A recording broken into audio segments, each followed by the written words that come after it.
The Nokia 7.1 has a 5.84-inch PureDisplay screen and offers a resolution of 2.280 x 1080 pixels and Full HD+, for a 19:9 aspect thanks to the notch, and will keep the 3.5mm jack, which allows you to connect to any number of headphones. The new Nokia terminal will be equipped with a Qualcomm Snapdragon 636 processor, consisting of 8 Kryo 260 cores, and will have two versions.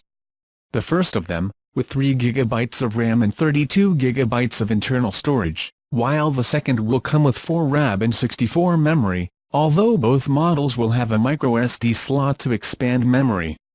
In the section of the cameras, the Nokia 7.1 has a dual rear camera, with a pair of Zeiss 12 and 5-megapixel lenses, by the 8MP of the front, although both benefit from the AI elements to take better pictures.